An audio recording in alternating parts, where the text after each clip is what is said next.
Welcome back, dear listeners, to Fright or Flight, the podcast where we rank, recap, and review every horror movie in a given franchise. I'm Jumpscare Jara, and we're Geraldine, the Fright of the podcast. And I'm Frankie, the Flight of the podcast. And today, we're talking Halloween, the fifth one, but the fourth one with Michael Myers. How are you doing, Jimbo? I'm not Jim or Jimmy. I'm Geraldine. I'm good. How are you? I'm doing all right. I'm excited to talk about this movie. You know, last week we came from talking about Halloween 4. We sure did. A film that I liked a lot. Yeah, I liked this. I liked Halloween 4 a lot as well. I have to say up front to the audience, any of you guys that love and hold precious Halloween 5, The Revenge of Michael Myers, might not be the same boat ride we're taking this episode. It's not as good as I remembered it. Okay, I'm glad you said that because I remember you said like, oh, I love 4 and 5, man. Love 4 and 5. I love and I'm sitting there vibes. watching 5 and I'm like, dear Lord. I love the vibes of 4 and 5, but okay. Here's my thing, because it just feels like Halloween when I'm watching them. Like I'm like, oh yes, the costumes, the parties. It just feels really good to me. I can just feel that cold autumn air. For sure. I was telling Bailey, like, this movie, you know what's another movie we watched this past month? Mm-hmm. We watched Halloween Town. And it's the first time I've ever seen Halloween Town. And these two movies so far, Halloween 4 and Halloween 5, kind of give me Halloween Town vibes. Like the way they're shot and presented, they almost feel like Disney TV production, like Disney movie vibes to me personally. Yikes. Ouchie. No, I'm not saying that in a bad way. I saying that more like in a comforting way. Okay. Like I could just throw it on the TV and if it's vibing, you know. Like if you think about Halloween 1, the first one, it's super cinematic. 4 and 5, I just feel like they're not cinematic at all. Well, they're also goofy and they're having a good time is what I feel like they're doing. I don't think it's meant to be taken so seriously. But I don't know, like the behind the scenes stuff, which is where you're going to take us on that bumpy hayride to go through. Yeah, that's right. I mean, let's get into it. Let's buckle up because this is a story of how Michael Myers took a year-long nap and decided to play his annual game of hide and seek with his niece. Let's get into it. Let's talk about the origins of this movie, how it came to be. Halloween 5, The Revenge of Michael Myers, was rushed into production after the success of Halloween 4. They wanted to quote unquote catch lightning in a bottle. Since Halloween 4 performed so well, they were like, okay, let's go ahead and let's make the sequel. Let's do what's coming next. They did a disservice, but it's fine. I agree, and I think a big part of that is because the creative team from the fourth movie did not make a return for this one. So we have a different director and we have different writers. The writers of Halloween 4 actually have said since that they wished they would have seen Halloween 5 through fruition just so they could continue their story. They set things up in a certain way, but that's not what ended up happening. Instead, Deborah Hill met the director of this movie, Dominique Othenin-Girard, at a film festival and thought the movie that he worked on was really good. So he was recommended to Mustafa Akkad because of that. And I think this is where the problem starts, honestly. No offense to Dominique. I think he was very eccentric, right? He's French. We can tell based on this movie. Okay, well, apparently so did the cast. The cast took up on his. He wanted to go out there. Like, you know what I just said? Like Halloween 4, the people that worked on that one wanted to continue the story. Dominique came in and he was like, let's change it up. Let's make this movie feel different. Let's do something that hasn't been done before here. It feels different, all right. Yeah, it does. Part of that too is the scripts. They ran through 3 different scripts before they landed on the movie that we ended up seeing. It's so stressful. The first script was entitled Halloween 5, The Killer Inside Me.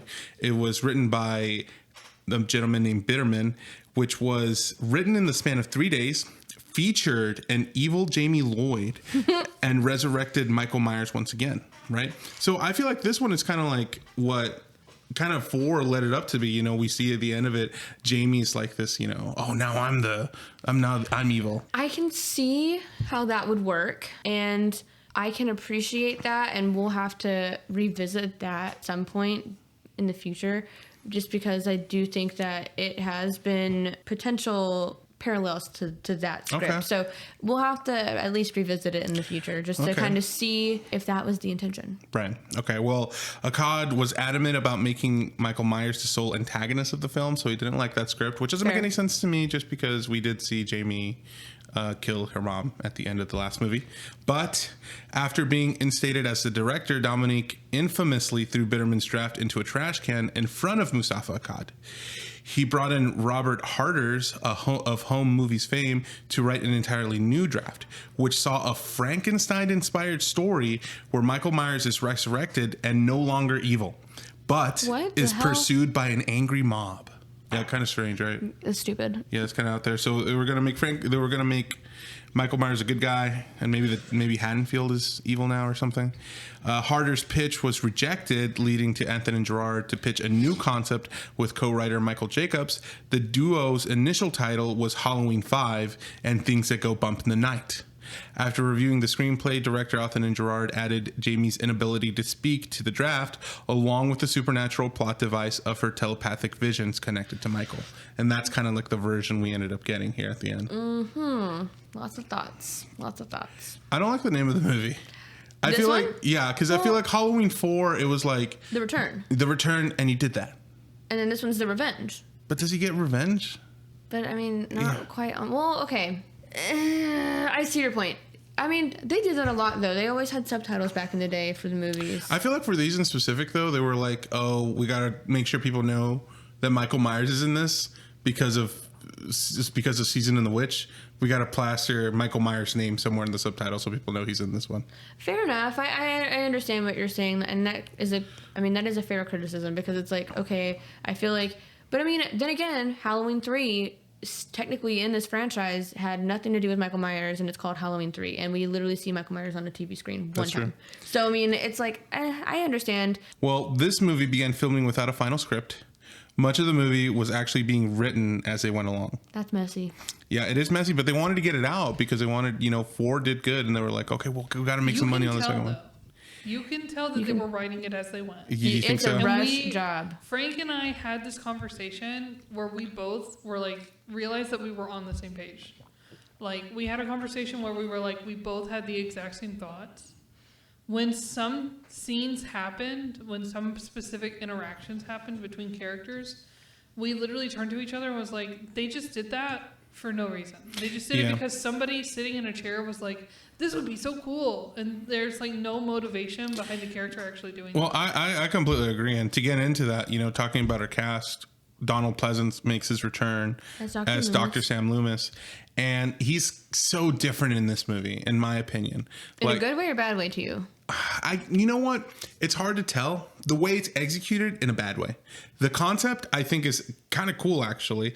I feel like in this movie, he's lost all his freaking marbles. Like, throughout the movie, he's, like, freaking shaking Jamie. He's, like using her as bait. Like, I liked it. He's gone off the fucking deep end. Like, he reminds me of, like, that story with, like, the white whale and the guy that's, like, searching the whale, and he's, like, a pirate or something. Like, Moby Dick, I think is what it's called. And I feel like that's what he gets completely just his mind is corrupted, and the only thing that exists in his thoughts is to get Michael Myers. You know what I'm thinking? By any means while necessary. I'm watching this, I'm like, doesn't he have other patients? You think? I mean, first of all, he's a horrible therapist, obviously. But in the first movie, I heard that there was actually a scene that was cut in the first Halloween that was supposed to be him calling his family, being like, "Hey guys, like I should just be out here for another week, and then I'll be able to come home." But Donald Pleasance hated the idea of Dr. Sam Loomis having a family. Like, no, this is what he does. He's just here to do this. That. I'm with him on that. And I feel that's why I think the concept is cool of him, like his obsession has finally fucking cracked his brain. And like to me, he's like fucking crazy in this movie. He's crazy. He's unhinged. And that's probably why I love him the most in this movie. My problem with it is that I feel like the obsessive tone that he takes in this movie completely clashes from like the charm that he had in the previous movies, where he is like, he cares so much about this and is fighting against the local police force to save and protect the lives of these people in Haddonfield. Where in this one, he actually does not give a shit about any of that. He's like gaslighting and guilt tripping Jamie. Like Tina dies at the end of this, and then Loomis goes up to Jamie and he's like, "Are you gonna help me now? See what just happened?" I'm like, Jesus.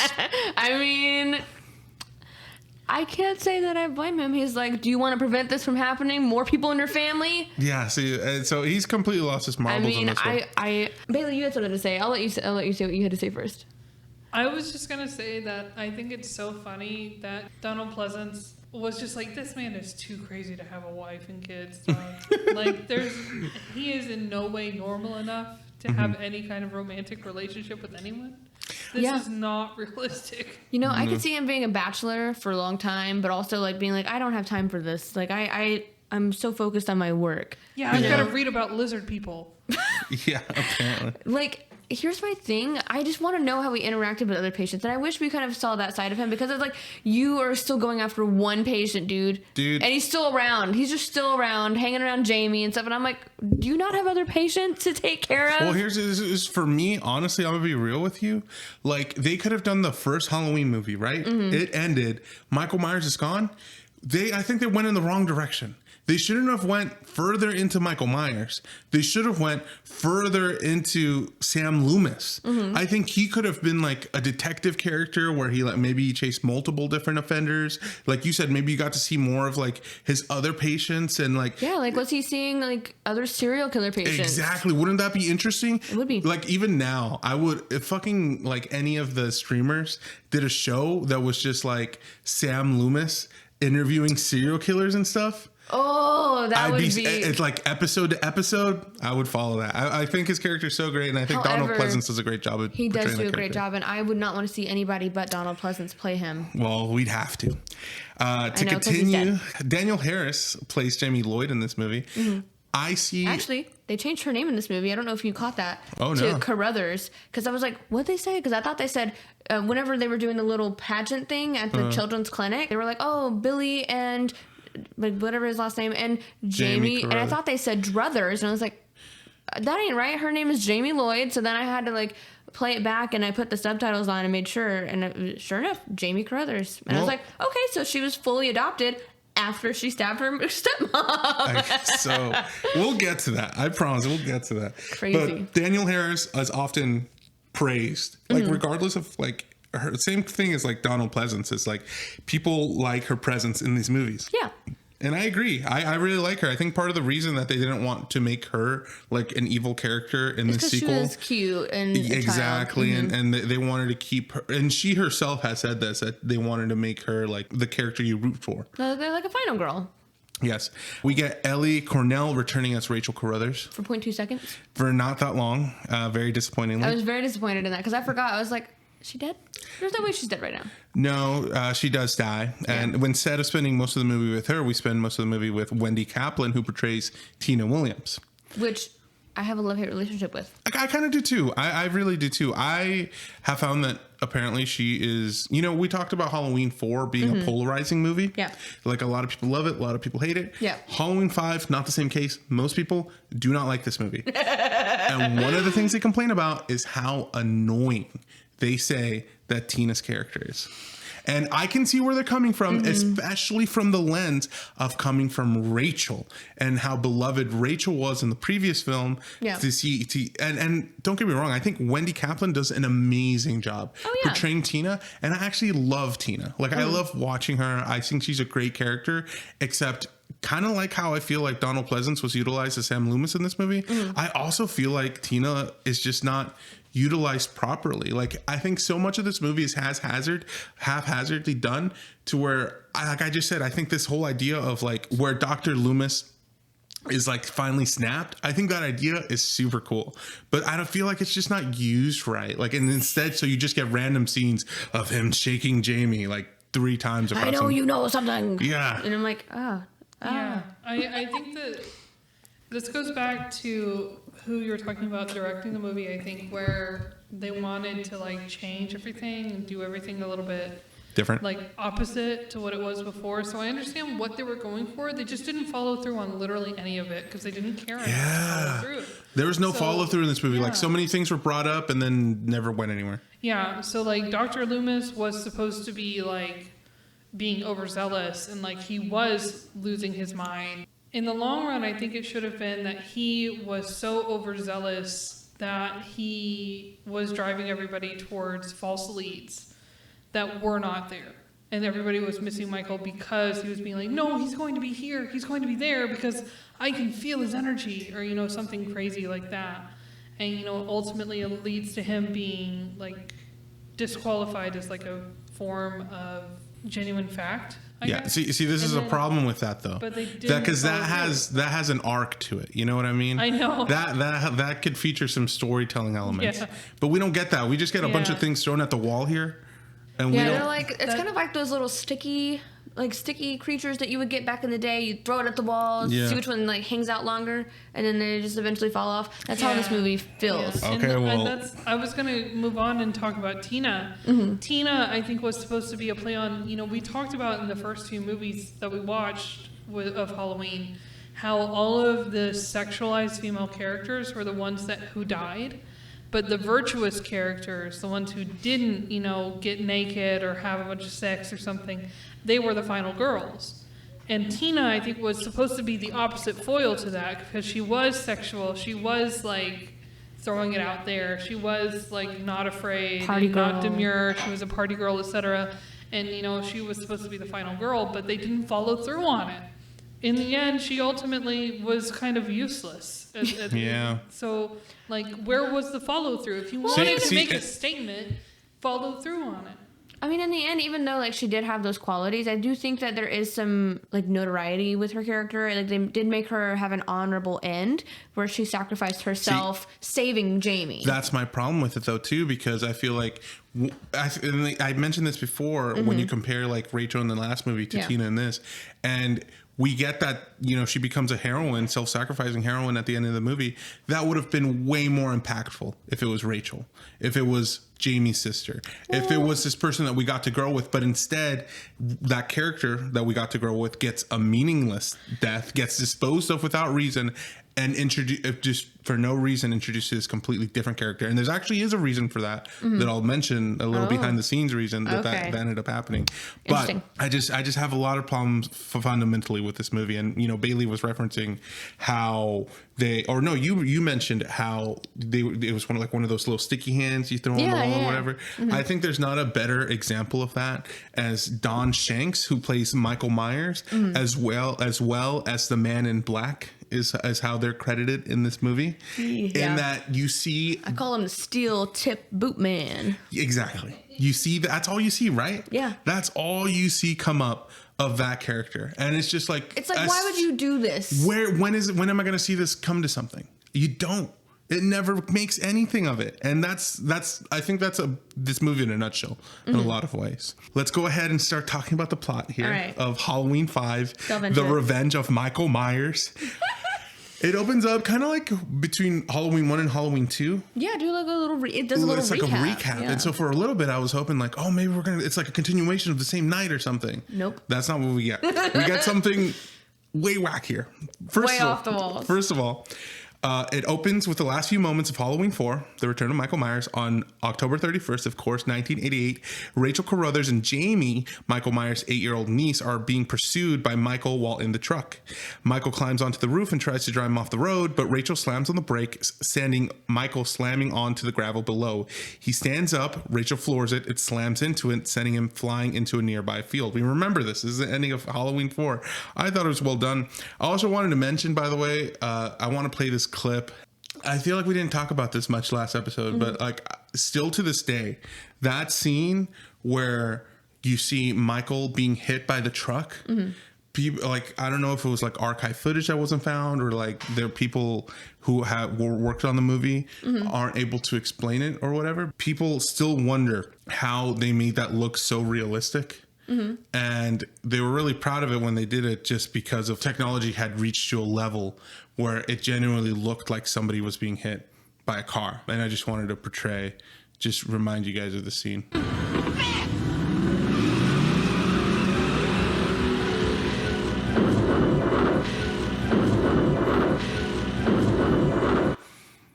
Yeah, that shit looks goofy as fuck. I think it's so silly. He's just standing there like a fucking mannequin or whatever. I thought you were being so serious. So No. I was about to be like, well, I guess it doesn't look like a super stiff crash test dummy It mannequin. does. That's exactly what it I was looks just like. trying to give you the benefit of the doubt. Well, I appreciate it.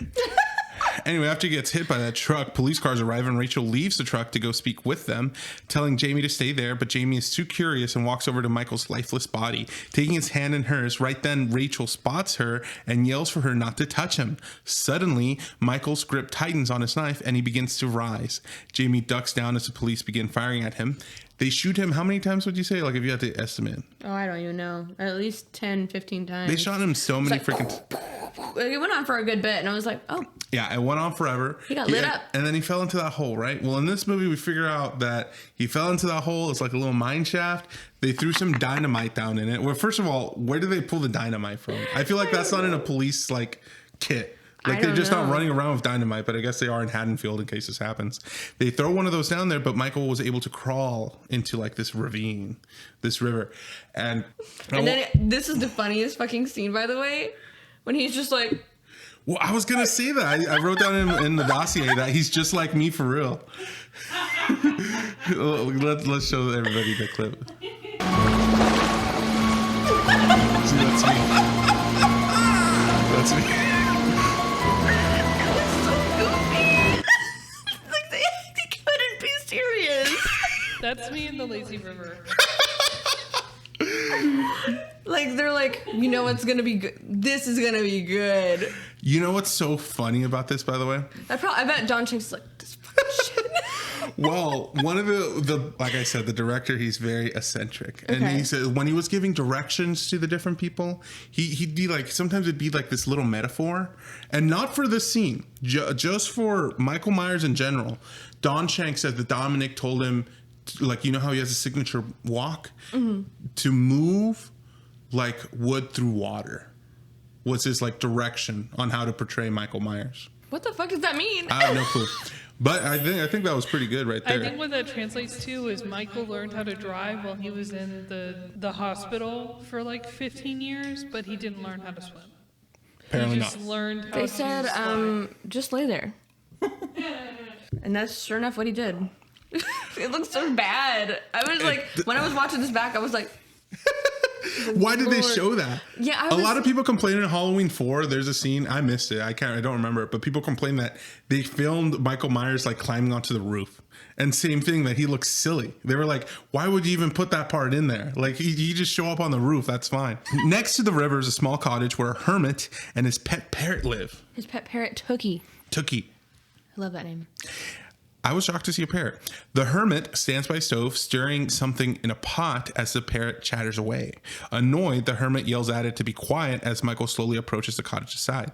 The hermit, now suspicious that someone might be outside, ventures out to the door, finding nothing at all. As he goes back into the house, Michael suddenly leaps up and grabs him by the neck, but then he just falls over.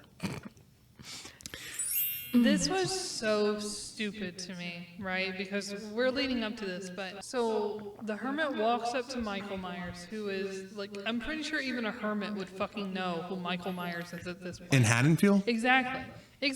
But anyway. I mean, I feel like the parrot was suspicious. Exactly. I feel like the parrot would have been like, Michael Myers? Like, there's a guy with a weird mask in like a blue tracksuit. I wonder who it could be. Anyways, this hermit goes up to him and Michael immediately like tries to choke him out. Yeah. And like almost does, and then Michael falls back and like faints or whatever. And the hermit was like, maybe I should keep him here and house him and keep him healthy for a solid year. What was his plan? Dump know. the body somewhere. Yeah, well, this is a whole issue too. Like, was Michael asleep for that whole year? To me, the hermit is his new daddy. Like He's he. spoon feeding him soup every day. Yes, Michael is being taken care of by this man, and I was thinking, I actually really like this, because what I would have liked, I thought what was going to happen is Michael was going to wake up with amnesia. And this is going to be his new father figure. And his father figure was going to show him like right from wrong.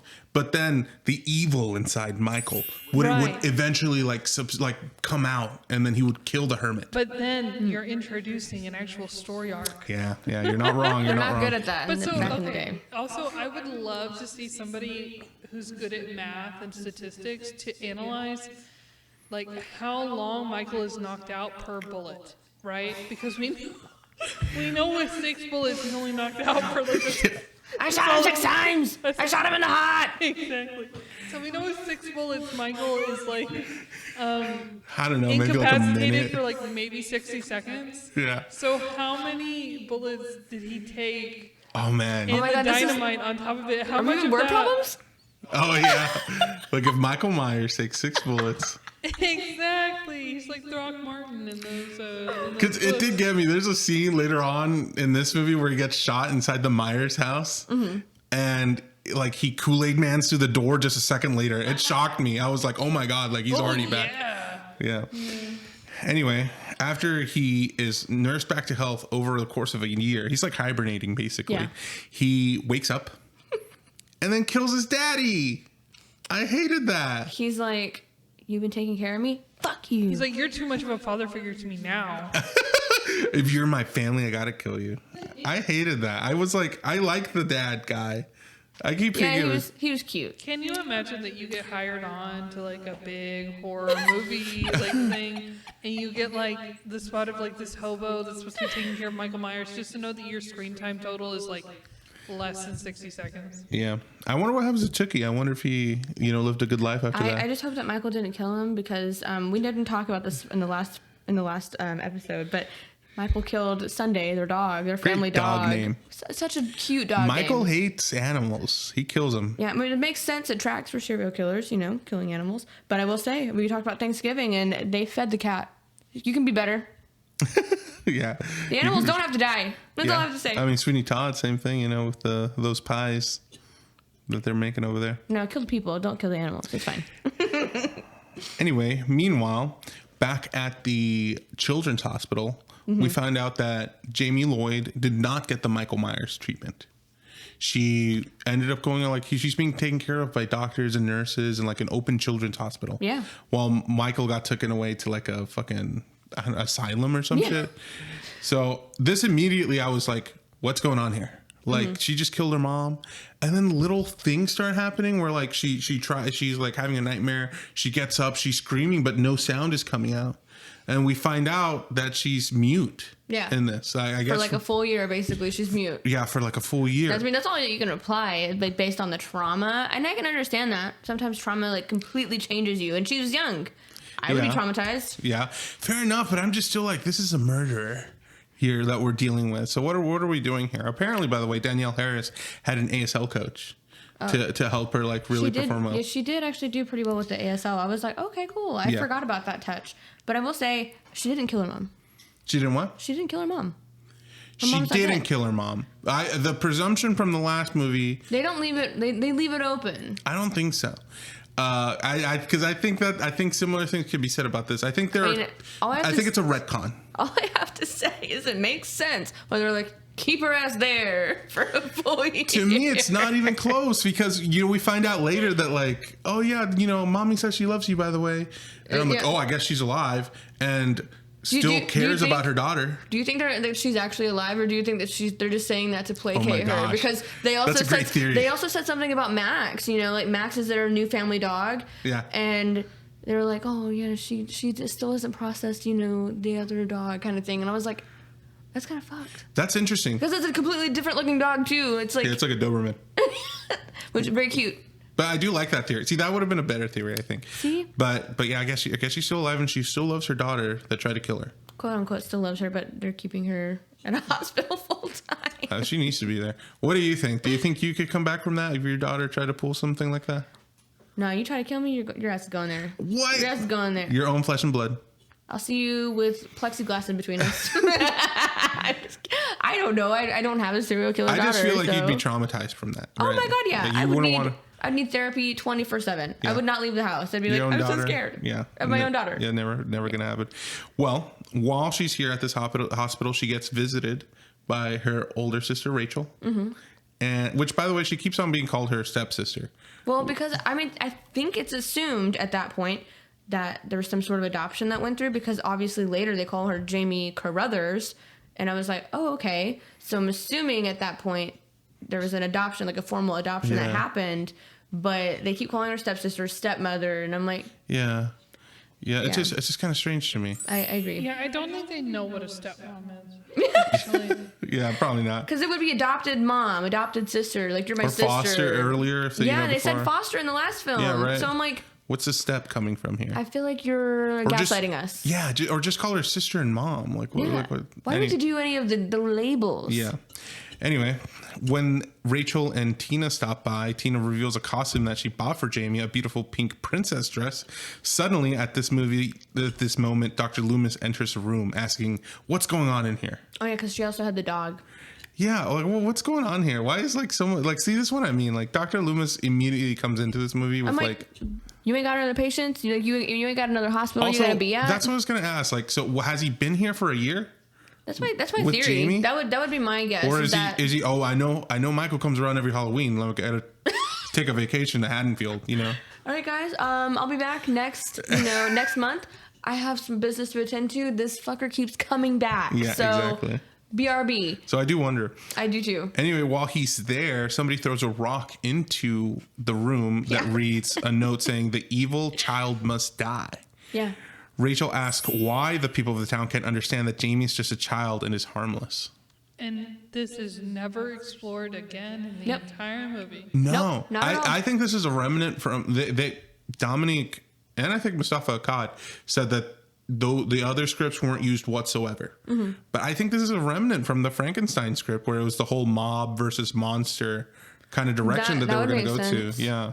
It's just, why would you it's so stupid for you to include this bit because nobody else seems scared of Jamie. Nobody else anywhere shown in the movie are they like, oh no, she's a killer. Like that's the only mention of it. None of the right other then. characters even know Jamie's name besides a boy that is in the same hospital as she Billy. is. Sweet Billy, I love it. I love him. And, I think he has a weird head. And Dr. Loomis and Tina. They are the only ones that know her name. I agree. No, so it doesn't really make any sense. So mean. In general, this whole like start of the movie doesn't make any sense to me. It feels like they finished Halloween 4 and then they were like, forget about it. Like that doesn't even matter. Like they completely, it could have all been a dream at this point. And it would have been like the same sense would have made. And it just, we've had stuff like this happen in the past. At the end of Halloween 2, Michael gets blown up. Yeah. Dr. Loomis gets blown up. But they're back. But in this one, it felt way more like they took the emotional. This was a cash grab. 1,000%. That's what it was. You think so? I know so. If they're like, oh yeah, the success. We gotta ride the success. It was released less than a year. Yeah, that's before insane. the last one. Yes. And that's not ideal for something that you want to flesh out. I mean, these are stories that people get attached to, and I mean, Jamie Lloyd is supposed to be, Laurie Strode's daughter. Like, they didn't flesh that story out any further. We don't even get another mention of Laurie Strode. Like, it's just annoying. And I get that, she's kind of been passed the torch or whatever, but I mean, she's a child. And then we don't get any further explanation. No further exposition. Yeah, Bailey? it was absolutely a cash grab. And I want to circle back to the Man in Black. Because I think that was another really obvious, less than half-baked cash grab for a future movie. Yep. Like, it was obvious that they were just like, oh, we're going to set up our next movie. Yep. And this is our mysterious captor, or, whatever. But Well, it Bailey, was you so badly done. You pretty much hit the nail on the head. The thing was that, Dominic, when he initially came on to be the director for Halloween 5, Mustafa Akkad told him that they need to make a hook for Halloween 6 to justify another movie. So stupid. It's so stupid. And at this point, Dominique hasn't even watched the previous Halloween movies, right? And you didn't do any research. And he asked Mustafa Akkad, he was like, well, does Michael Myers have a brother? And then Mustafa said no.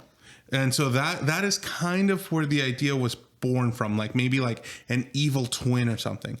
Anyway, classic soap opera. Love it. They ended up deciding to include these scenes as a hook for the next movie, but they didn't write an explanation for it and just thought, okay, whoever writes the next movie, we'll find an explanation for this character. Amazing. I love that this is what Hollywood is built off of. Yeah. So here's a little clip I have actually about the Man in Black. The man in black was never in the script. The man in black showed up midway. That was kind of interesting. I mean, I wasn't really told who it was, but I played him some of the times. Who is he? What's the symbolism? And I have no clue, except that the movie was not going as planned and it was lacking something, and they decided to add in this guy midway through to make up for things that just were falling short, I guess. This man in black, this would fix all the problems. The problems it fixed and the problems it created were fairly well balanced. And the hope was, in part 6, it would be resolved. I remember Dawn taking me to the side and saying, Rick, what the are they doing here? This doesn't make any sense. They shot other scenes. It's like, well, why are we filming these? And he goes, well, this will go into the part 6. Don't worry, Dawn. It'll all make sense when it comes out in the wash. You'll see. I mean, what was I going to do? I do know, though, for a fact that at the end of 5, no one had any clear vision what the man in black was. Maybe Dawn had an idea, Dominique, Dan Farron's at watching it in the theater somewhere. Everyone had their idea, but there was no one clear direction of what was going to happen. That's just shitty writing. Yeah. Well, like I said, it was just supposed to be a hook to get audiences to be like, oh, I wonder who he is. And so the next writers were going to figure that out. So what I learned from that clip is that the man in black was just their really shitty fake Deus Ex Machina, so they could quote unquote save the movie and set themselves up for a next one. But it worked so badly that they were like, you know what, we'll just leave him in there, but we don't really want anything else to do with this. So you guys take care of it. Yeah. Yeah. It's going to be someone else's problem. It's no big deal. Yeah, they just dump it on into a whole different team. It's like when you guys can relate working restaurants, but it's like people who are like, we'll just skimp on the closing because we just open again in the morning. It's fine. Yeah. They just leave it. And then they don't. Like, I'm sorry, I'm going on a tangent. I hate being an opener who complains about the closing shift. But it happens. Man, it does suck, actually. Yeah. But it does happen exactly like that, and they just leave all the problems for that person. And this is exactly like a carbon copy of that kind of scenario. It's like, oh, it's not our problem. We'll let the next team deal with it. Well, I just don't feel like the Halloween 4 team would have done this. No, I don't think so. This is like completely different. And this movie, Halloween 5, was made a year after Halloween 4, and then Halloween 6 doesn't come out until 6 years after this. Yeah. They paused the franchise for a whole 6 years. Probably because of this. Probably because of this movie. The non-success, I'm sure of this. Do you know what the box office did for that? Do you know if it performed well? Halloween 5? Yeah. It was $5 million budget, $10 million not horrible. box office. So not horrible. Did worse than 4. And that's why. Now let's talk about Rachel. Because the next scenes that we get are at Rachel's house. Tina invites her to a teen party at the Tower Farm, but Rachel replies that her parents would kill her if she did anything like that, which coincides with her character, I think. Yeah. Tina tells her to think about it and leaves. Rachel turns to go inside with Max, who pulls away, barking at something rustling in the trees near the house. Once they get inside, Rachel begins undressing to take a shower and goes to feed Max his dog food. As Rachel goes upstairs to the bathroom, someone stands outside watching through the window. Of course, this is Michael. And I just want to say, this whole part with Rachel at the house, to me, I loved Rachel in Halloween 4. I feel like the Rachel we get in this movie is not the same Rachel. It's not.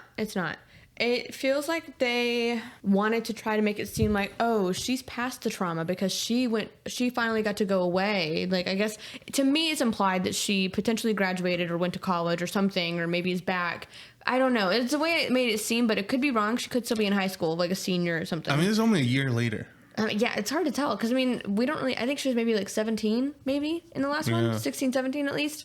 But it's I don't know. I assume she's college age, the way that she's acting, because she seems like a different person. A lot of the time when you go away and come back, you're a little bit different, College changes you a little bit. Sure, you find out who you are. But yeah, that's for a normal person. But then here's my thing. I agree with what you're saying, because she seems so oblivious to this trauma that they just went through a year later. But then again, trauma changes you as a whole person. And so her reaction to it may be, fuck it, I'm gonna be carefree. I just don't think any of that was in the minds of the creators. I don't think this. so, but that's the way that if you wanted to have a valid interpretation of it, that could be one. But it's a stretch. Frank and I watched an interview with, forgive me, I can't remember her name, but I think Rachel. it's Ellie. Well, Ellie? here, let's have her say it herself. Okay, thank you. I was tapped pretty early to be involved in 5, and I knew I would be. So the script arrived at my home, and I had a suspicion that I wouldn't make it through this one. No!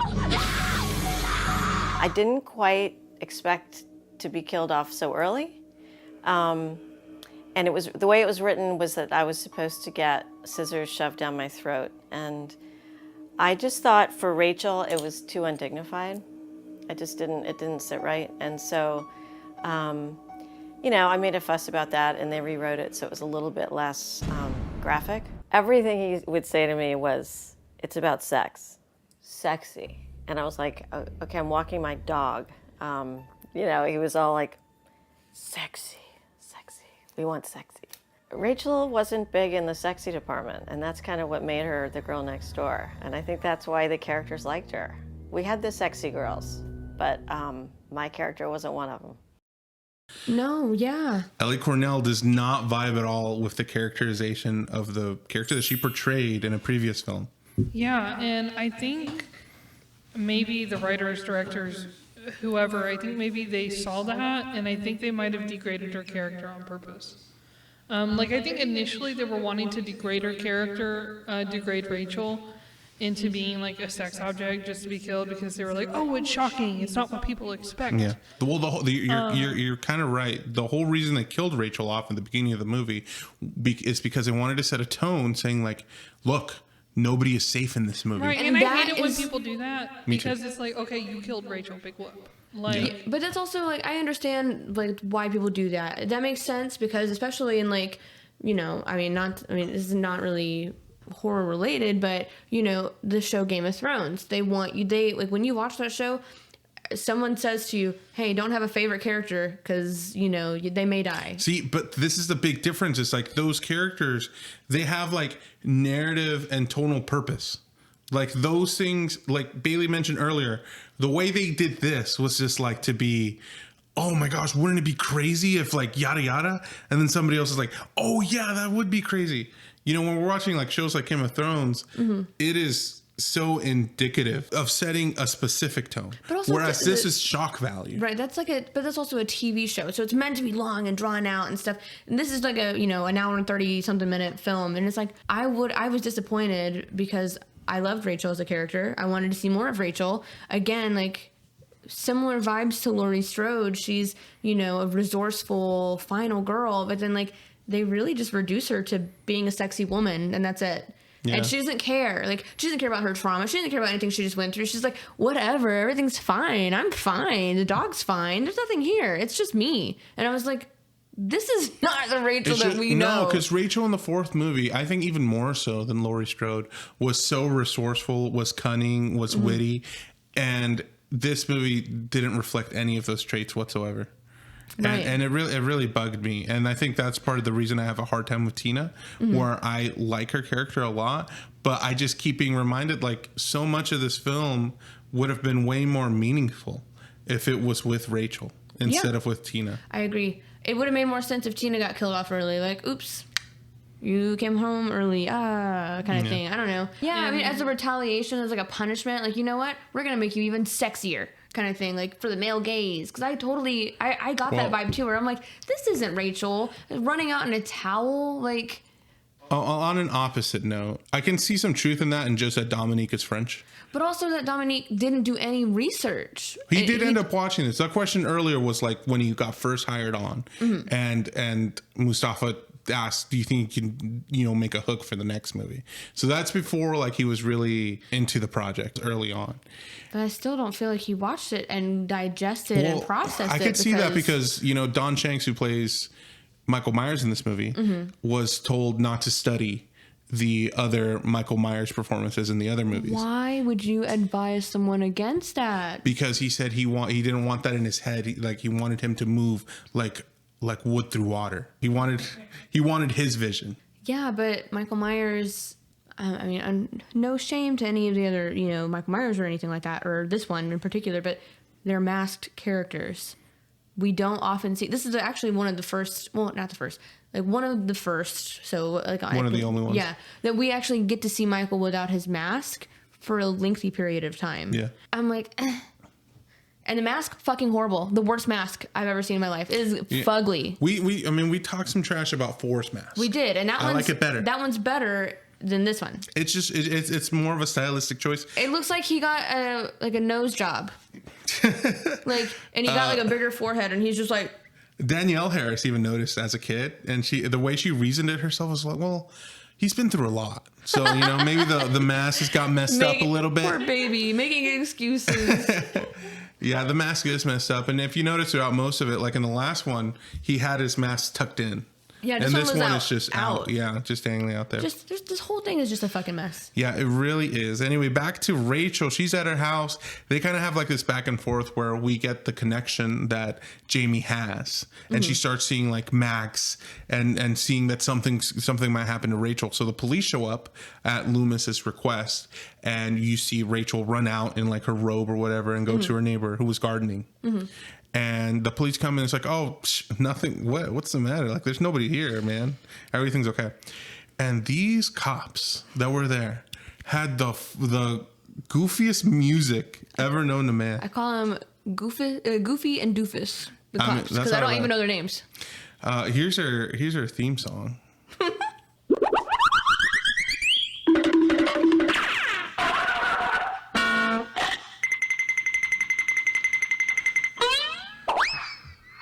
It's a little long. This is how my brain feels.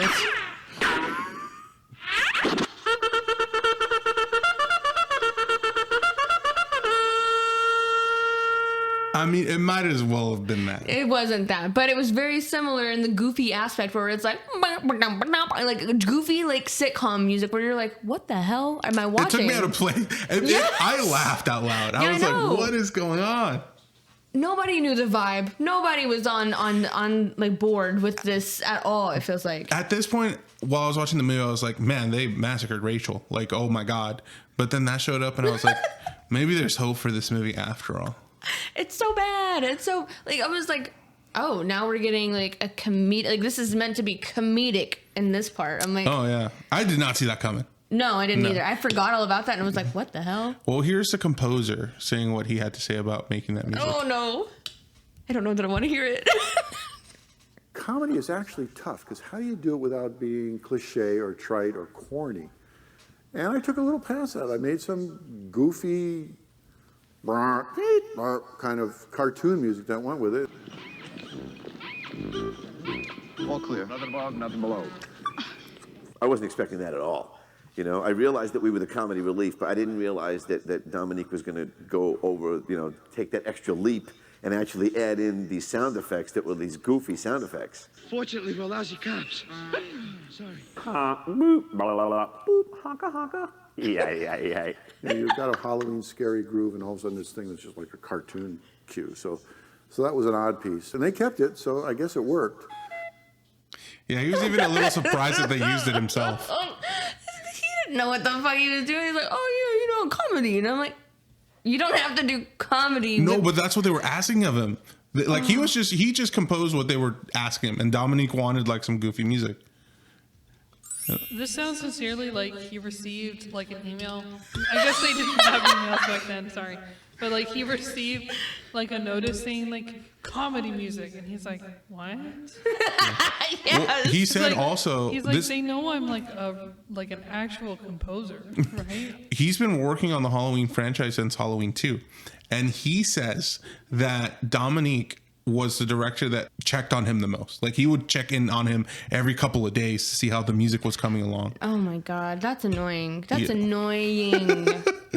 Just because he wanted his vision. No, I will say, like he's a fantastic composer. Like a lot of the music, I was like, and I mean, it was straight bussin' at some point. He's known for his synths, is what he's known for. But Dominique told him like, I want to go back to like piano-based music, like the original. Well, I mean, the music itself, other than the fucking stupid cop theme, was perfect. Yeah. I was like, okay, like even the more melancholy sounds were great. And I love that they still implement John Carpenter's original theme because that's perfect. That's Halloween. And they mesh it together with some of the newer stuff, and I think it's beautifully done because the music, other than the cop theme, really sells the movie more. Because I'm like, okay, we got some intense scenes going on here, so I kind of follow along with it, and it's fun. Well, to go in with that comedy too, you know, I mentioned that the Dominique's direction for Michael was wood through water. The direction given to Rachel is be sexy, do everything sexy. The direction given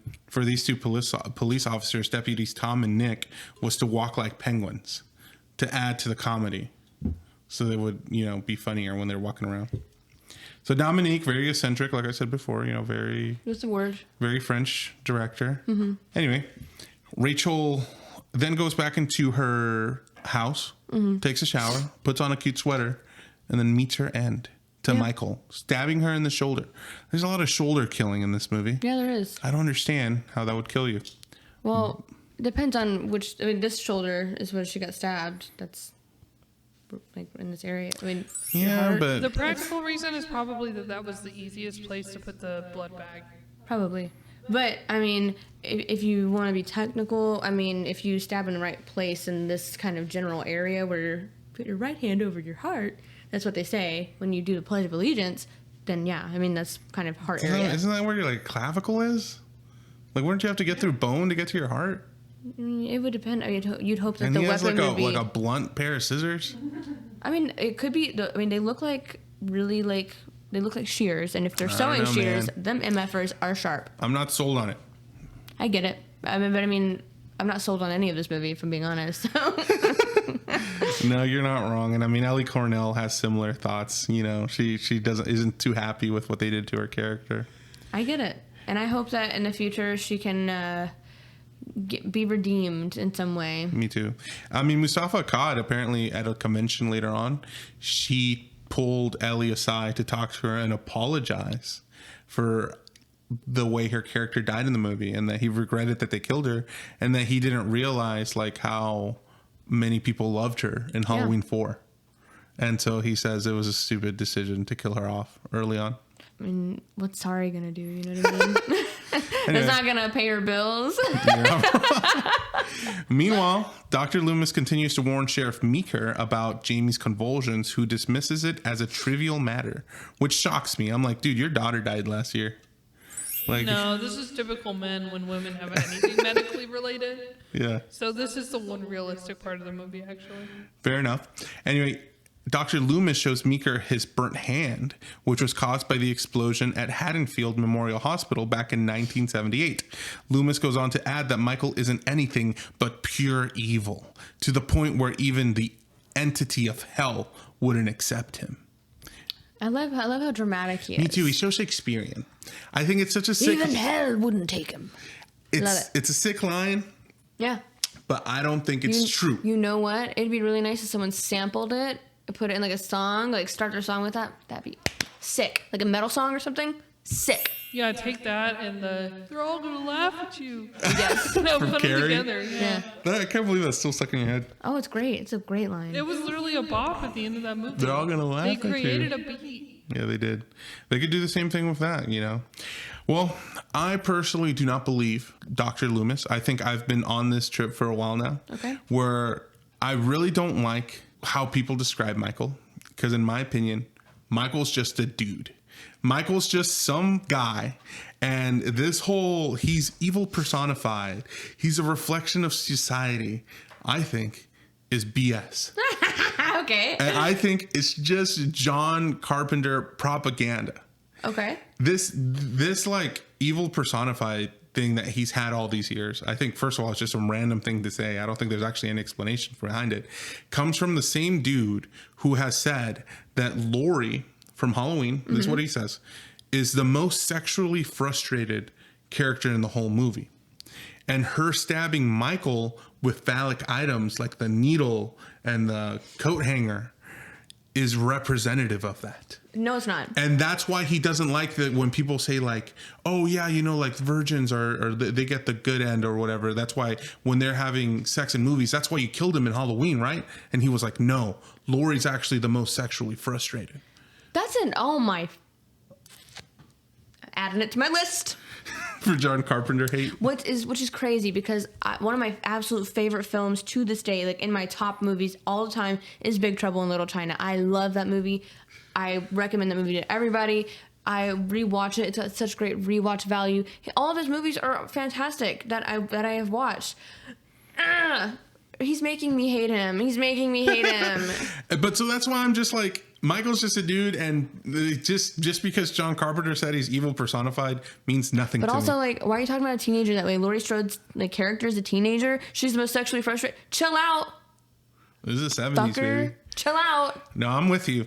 I think Michael is too theatrical, too emotional. Yeah. Like they humanize him throughout these movies so much. Later on, he kills another guy. Imagine he just has like a burn book, and I bet he does. He's just like. I think Michael too is one of those people. I think part of the reason he kills Michael is because his name is Michael. Yeah. And like, just remember, he does this multiple times, but in the first movie, he's so goofy. He kills that one guy, and then he dresses up in a sheet. Bob. With the R.I.P. glasses Bob. on. With the glasses on. For no reason. He's wearing a mask. He's literally just thinking in his head because he's still like 12 years old up there. He's like, this is so funny. What if I showed up in a clothes? He's literally a dude. He's wearing a mask with a sheet over it with sunglasses over it. Meanwhile, Dr. Loomis is like, he is evil personified. He is Satan himself. Yeah. Meanwhile, he's over here wearing a sheet and goofy glasses. Or like the mask in Mikey's car after he kills Mikey, he wears that silly goofy mask. Exactly. Or just even Michael's car, where like he was being so petty. He knows Michael loves his car. So what is he gonna do?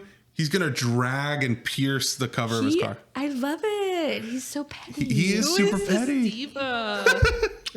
Michael, we could be besties. That's what I'm saying. I give you like my small little list of people to go like toy with. Into the side of his pretty Literally. Yeah.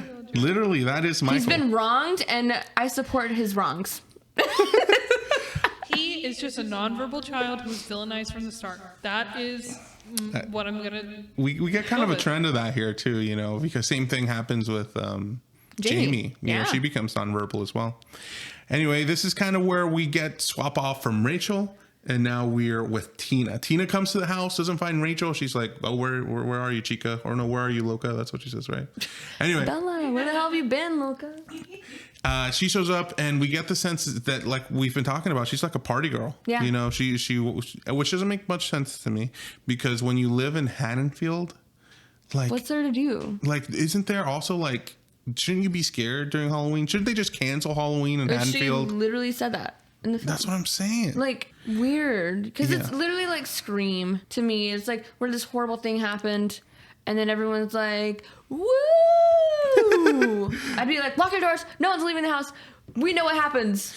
Yeah, I've kind of the one thing I feel relatable about Tina in this is just that she kind of is working against that. Yeah. Like there's a line she has later during a party. I forgot what she says exactly, but she says something like, "Oh, I try." I try not to be sensible if I don't have to. Something like that. If I can help it. Yeah, and I was like, that's very much her personality. She's like, she wants to be stupid. She wants to not care. You know what? And I can respect it. Yeah. Because you want to be young and dumb. It's kind of like, I mean, not to conflate any of this with it, but when tragedies happen in nearby areas or something, people tend to want to shield people that they love and be like, don't go anywhere, don't do anything, you know, and it's like, there's a part of you that's like, but I'm not going to put my life on hold because of these bad things that are happening. I also want to still live my life to the fullest, you know? It's kind of like that vibe, but more irresponsible.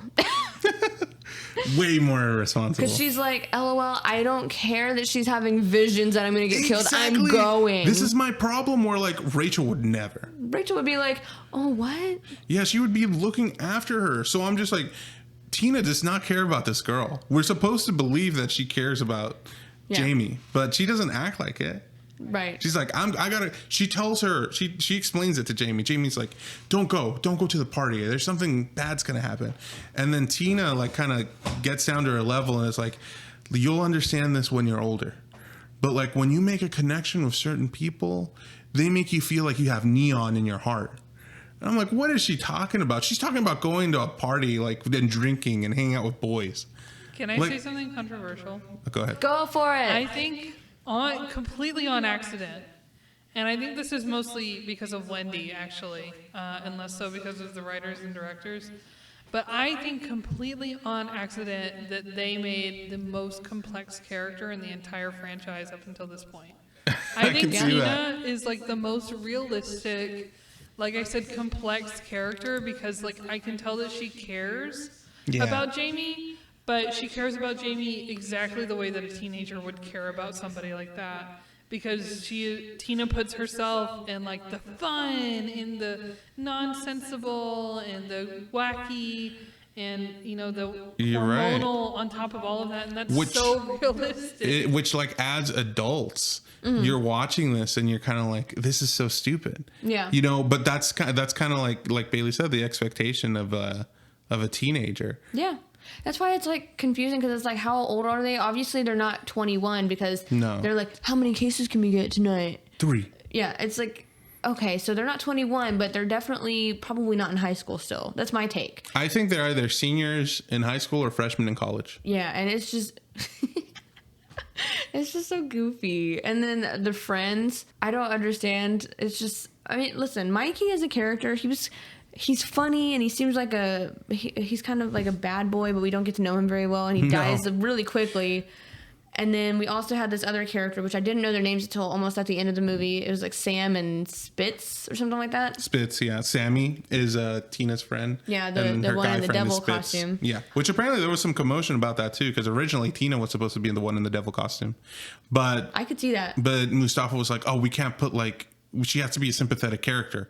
So we can't put her in the devil costume or audience are going to be freaked out by that and think like she instead got like I think she's supposed to be like a milkmaid. Yeah, some sort of like French maid or milkmaid, whatever the fuck. But she's also wearing like a vampire cape with it. Confusing. It looks cool. Cool outfit though. Yeah, very legendary, very notable. Like it's one of the things that I think of when I think of this movies, like when I think of these movies in particular. But this movie is the costumes. The costumes are great. That's something that I can praise the film about, is that the costuming and the wardrobes are chef's kiss. Except for Michael's mask. Except for Michael's mask, because what were you thinking? I like the 4 mask. I know we talked about it looks so smooth and like so white and like with... Yeah, it looks very clowny, but it's still better than what we get now. Fuck, man. Yeah. It's ugly. I'd be like, you're trying to kill me? I'm gonna kill you with words, dude. You're ugly. Damn, that's so rude. Poor Michael. I can see Michael crying. I mean, he does cry. He does cry. He's like... One tear. One single tear. Yeah. Well, yeah, you're right. This is where we get introduced to Sammy, because Sammy shows up at the house, and, you know, Sammy's down to clown. And so we get the friend group is like Tina, Sammy, Spitz, and Michael. We know how things end for Michael. And we get to see... Michael said there can only be one. Yeah, I feel like that's part of it, right? He's like, Michael? Oh, no.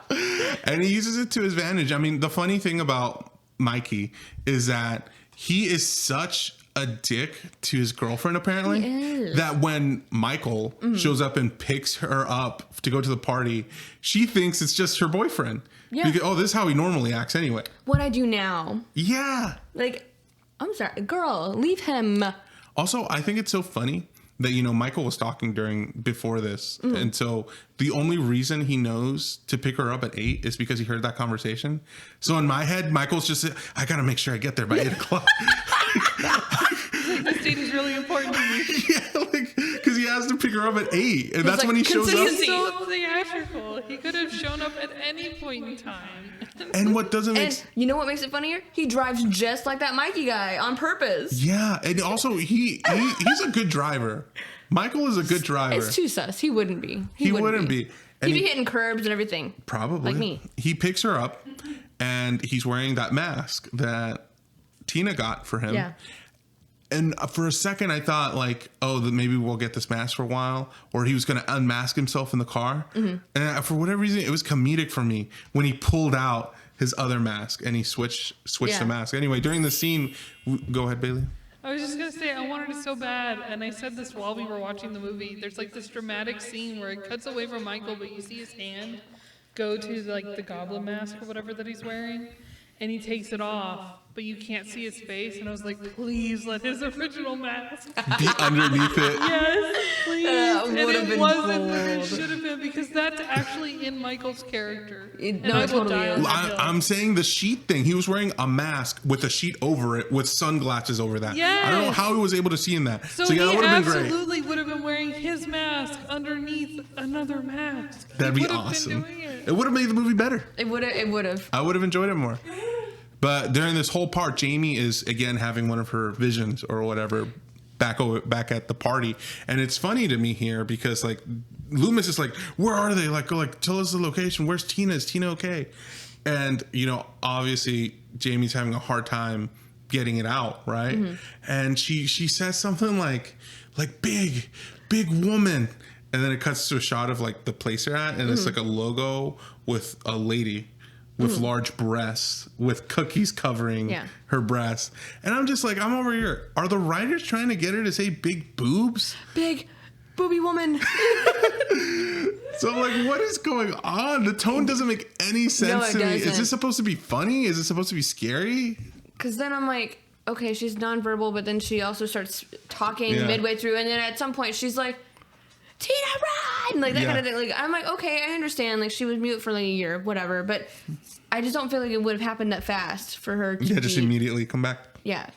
It's just this whole film is a mess. And I, as a child, I loved it. I was like, this movie's great. And as an adult, as I'm watching it as an adult again, I'm like, this is way worse than I remember. It makes you really appreciate 4. Because I love 4. 4 is great. Love 4. 4 is one of my favorites. Yeah. Absolutely. 5, not so much. But anyway, the cops show up to the place they're at. But when Tina looks back to find the car with Michael inside of it, it's gone. Anyway, here at the barn, Tina is partying, having the time of her life, and she's complaining about the deputies that are stationed out there looking after her. So she decides with her friends Sammy and Spitz to pull a little prank. Yep. And Spitz puts on a Michael Myers outfit. Where did he get it? We don't know. Where did he get it from? They just came up with the idea for this prank right here. So he didn't. The corner stores that they totally have in like the middle of nowhere, Illinois. Where they had like a William Shatner mask that he then dipped into some bleach. Yeah. Or they're like, you know what? We're gonna get a bunch of tourists here because of the Michael Myers incident 10 years ago. Yeah, that's realistic. So we're going to sell Michael Myers' outfit. So the next time he comes by, it's super, super easy. And he doesn't have to kill any mechanics for his suit. That's so funny. Yeah, he has to kill the mechanic. Mechanics aren't safe around Michael. He really likes their outfit. He really likes does. it. Yeah. He's like, that's my look. Fashion icon. Well, they pull this prank out and the 2 officers come out loaded. Yeah. And I'm like, this is a stupid prank. And they think that, they take the mask. Spitz takes the mask off eventually. And Tom is like, one of us could have been dead right now. Probably Spitz. They probably would have shot him. And they make that little joke that's like, the only reason it's not because we're bad cops. And then you hear one of those little cartoony noises, the honks. Yeah.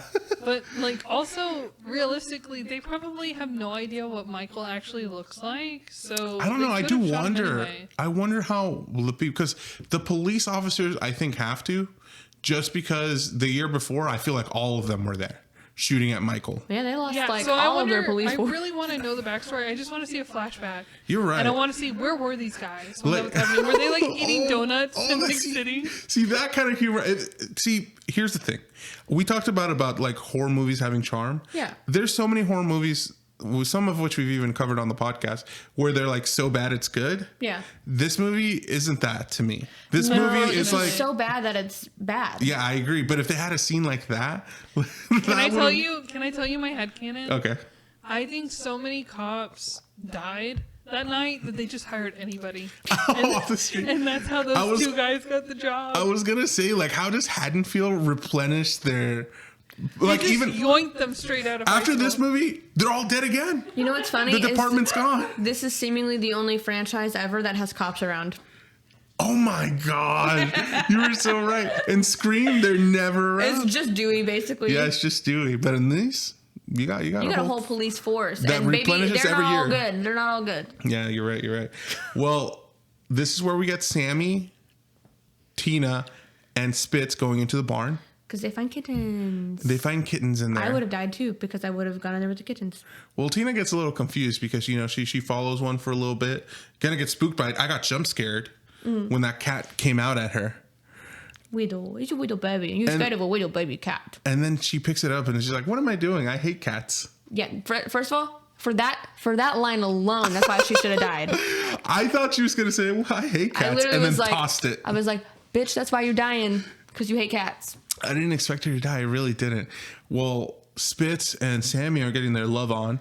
I think way too long. Went on way too long. Well, this movie does promote safe sex.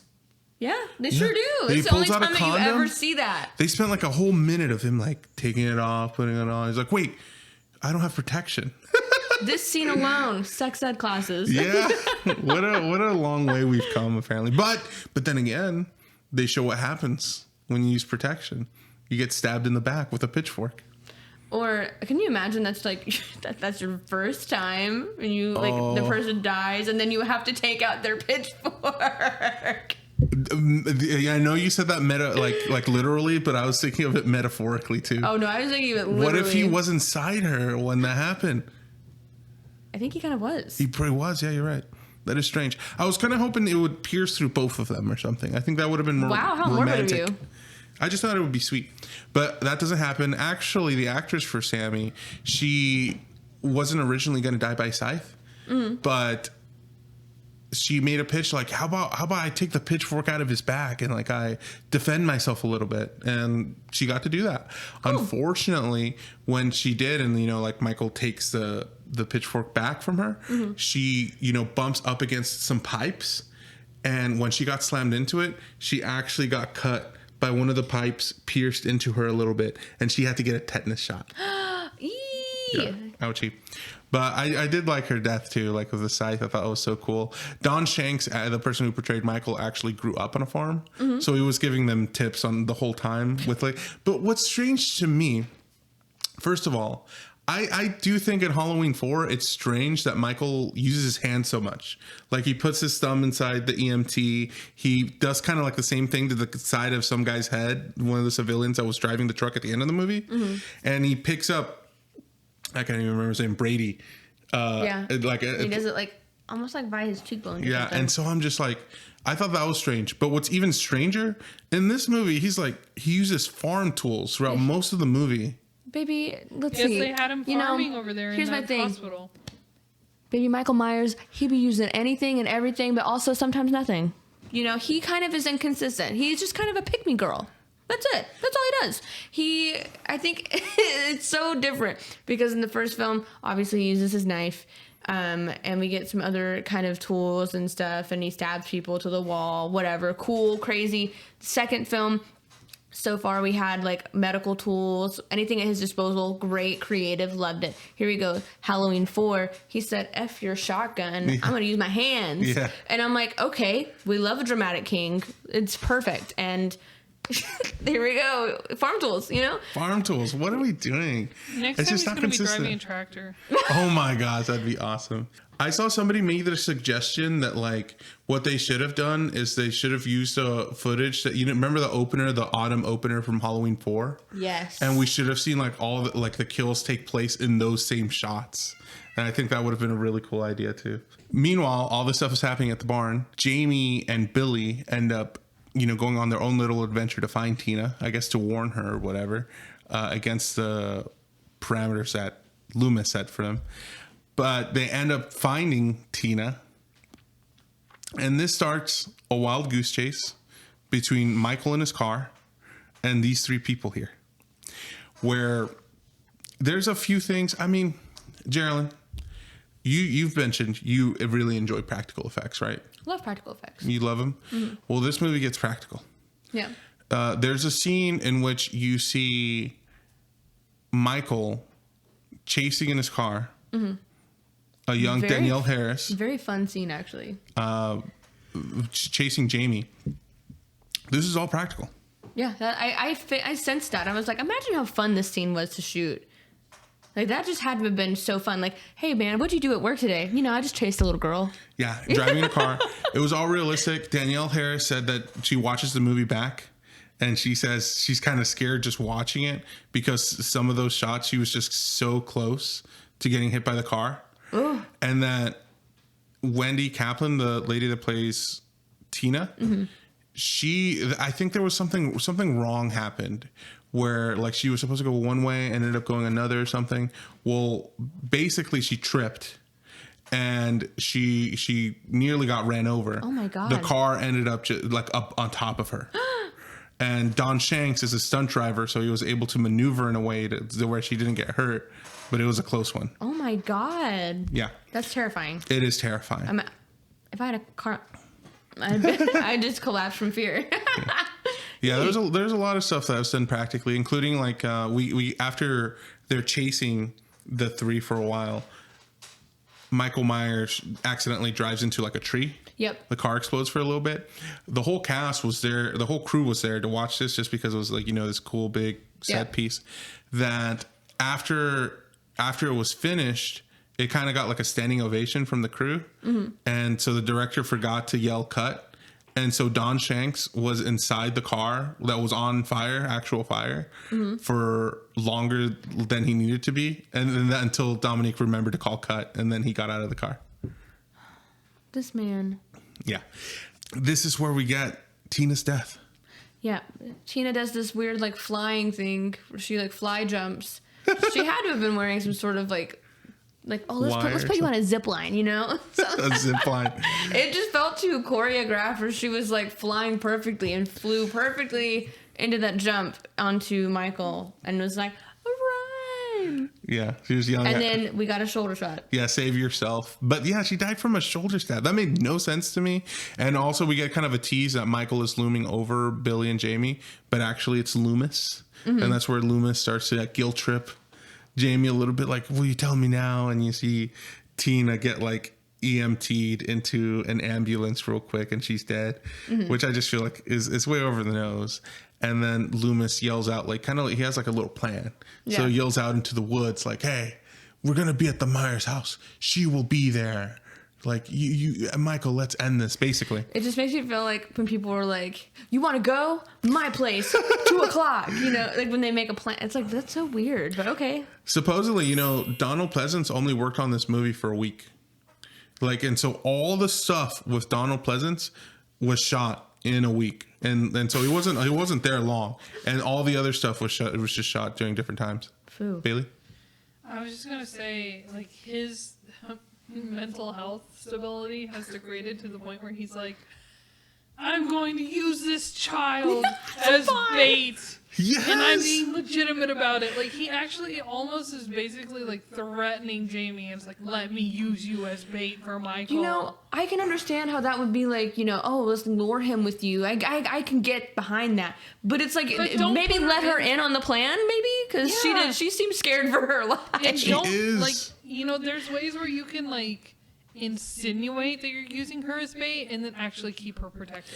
But he doesn't care, actually. I think at this point, he just wants him dead. Loomis would sacrifice Jamie to kill Michael. But I think we're supposed to feel like he cares about Jamie, especially from the beginning of the movie, but it's not true. I agree with you. That's why I get confused with the tone, where I'm just like, okay, so they're making Loomis out to be this crazy person, but they're not committing to it. They're not, like, until you see him holding Jamie basically at gunpoint, you're not sold that, like, at this point, Loomis is like turning into a villain. You know what I mean? I would have rather he turned into Me too. That would have been that would have at least been something. That would have been a direction that they're taking. The scene where you see Loomis yelling out into the woods, Donald Pleasance, this was like 2 a.m. when this was shot. Donald Pleasance came to Don Shanks' trailer and was like, hey, can you get in the woods? I know I won't be looking at you or anything. Because at this scene, they were just shooting Loomis. They weren't shooting Don Shanks in the woods or whatever. They were just shooting Loomis. And so the camera was only on him, but Donald Pleasance wanted Don Shanks out there in the woods, even though he couldn't see him, just to feel his presence so he can give his performance or whatever. I love him. So dramatic. Yeah, he's a thespian for sure. No, I really enjoy, I know that, the tone is definitely not established at all in his arc through the series for Loomis, but I still enjoy Donald Pleasance as a person and as an actor. I think that he's a really good job. But a week on set. He's like, I give you 1 week. That's it. That's all I can give you. It's just funny because he's kind of a diva. He is kind of a diva. I will say some people think that the reason he was only there for a week was because he had his visa expired. Oh, okay. And I do Makes know sense. they did have to get like the head of the film board of Ohio or wherever they shot at to help with his visa. Okay. So that might be part of the reason. But yeah, you're right. He is a diva. For a week, like he was in it quite a bit. I know, I right? hope he made bank.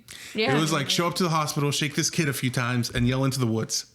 Like, I feel like that's most of what he did in this movie.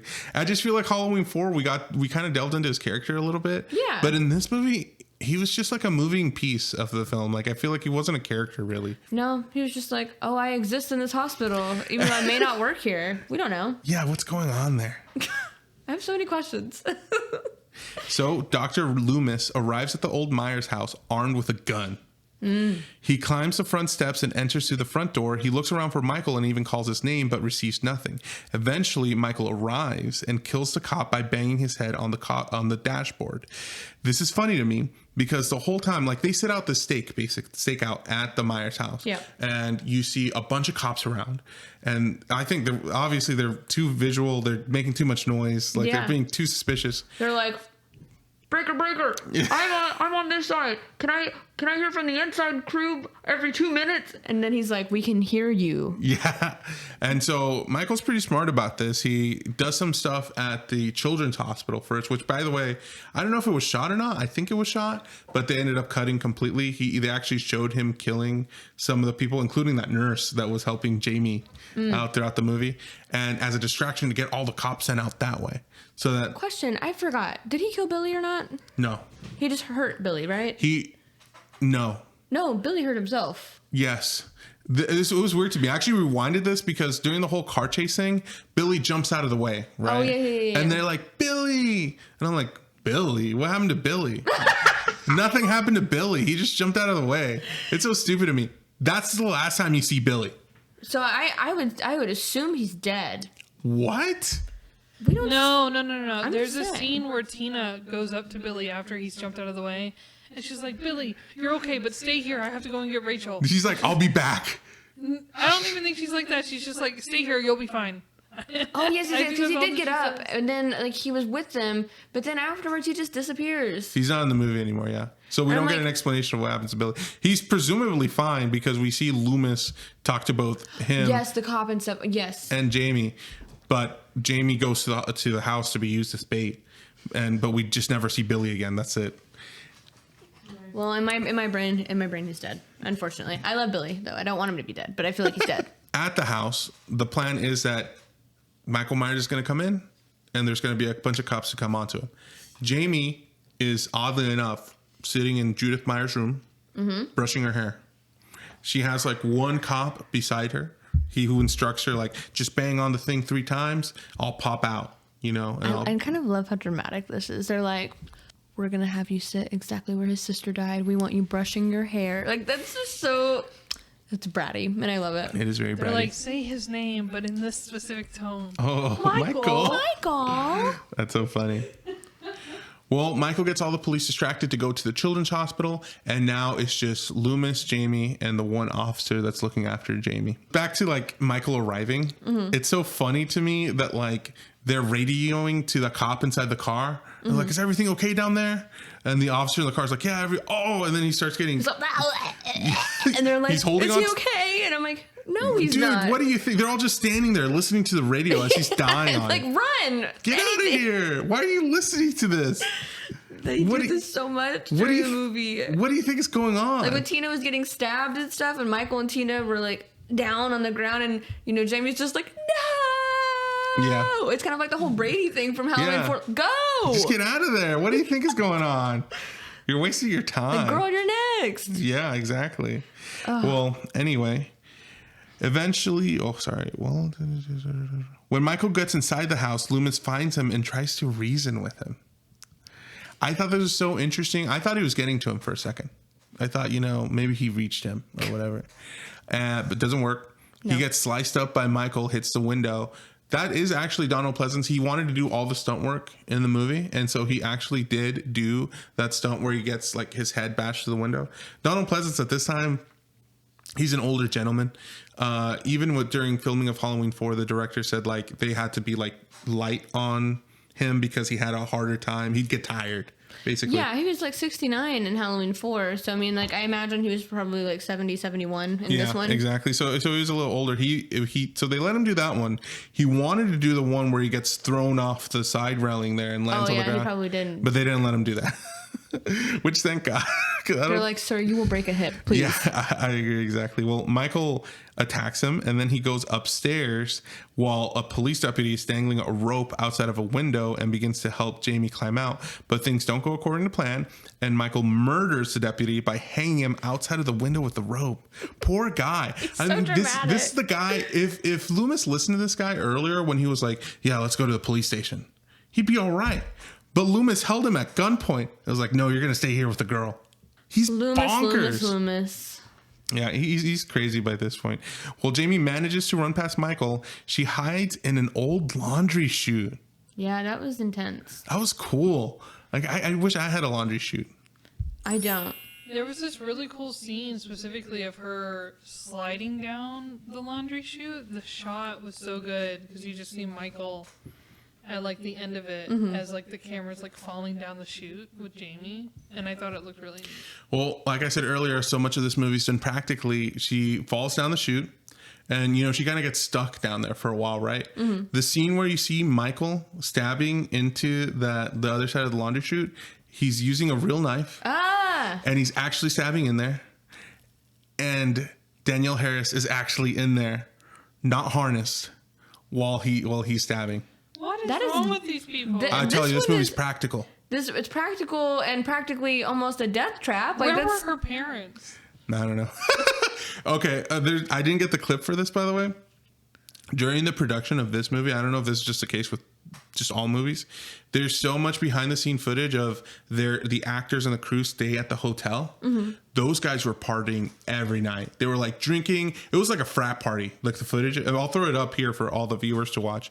But like you saw everybody there. Like Tina was there, the actress for her, and they even mentioned during the making of that like people were hooking up and like it was like so scene. No, it's so inappropriate for a child to be present for that stuff. And they mentioned that she was there, that she was kind of like their little buddy.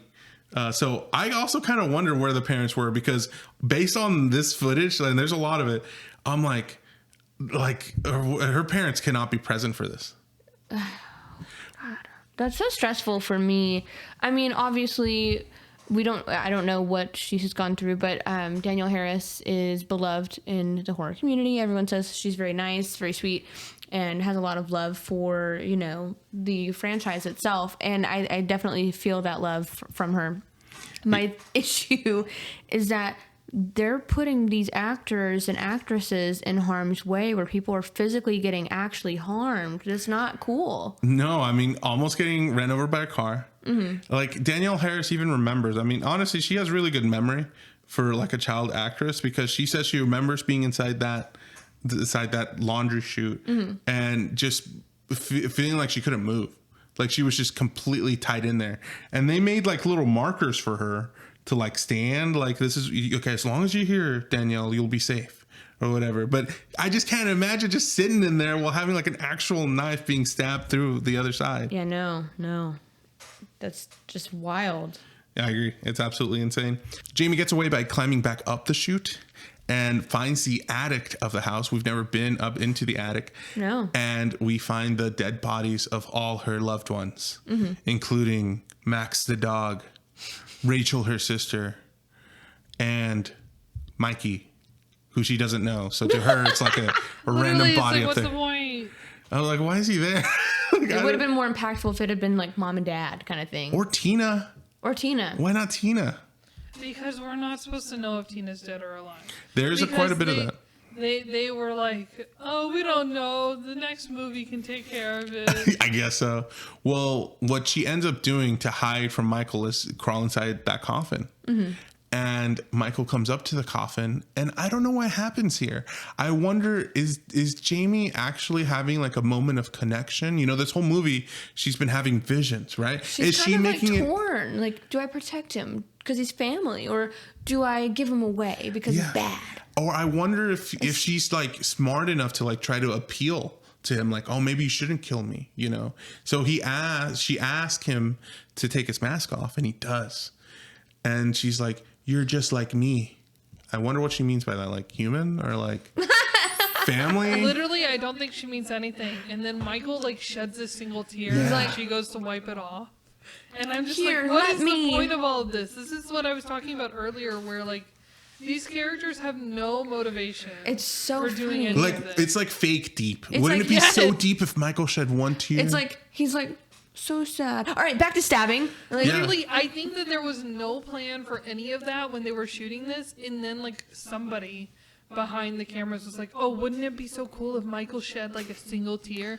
They were like, oh, let's do it, and they just did it. Especially if they're all partying, they're probably like, oh, sick. Exactly. Yeah. So like, there's no motivation behind Just any vibes. Of this. So you're just sitting there going like, what does she mean? Why is he crying? Why does he care? He's about to kill her right now. Yeah, I kind of agree with you. I was like, girl, what? So she goes off to like, you know, wipe his tear away, and he that sets him off again. Like, you think like he wouldn't have like had any ounce of, you know, remorse or like, I don't know, being willing to spare Lori? He's gonna spare you? Silly. Yeah, no, you're not wrong. You're silly. That is Because silly, she's like Uncle Michael, and that really set him off, you know.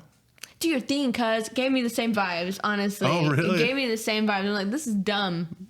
This is real dumb. Well, they were trying to get deep. They were trying to get sentimental there.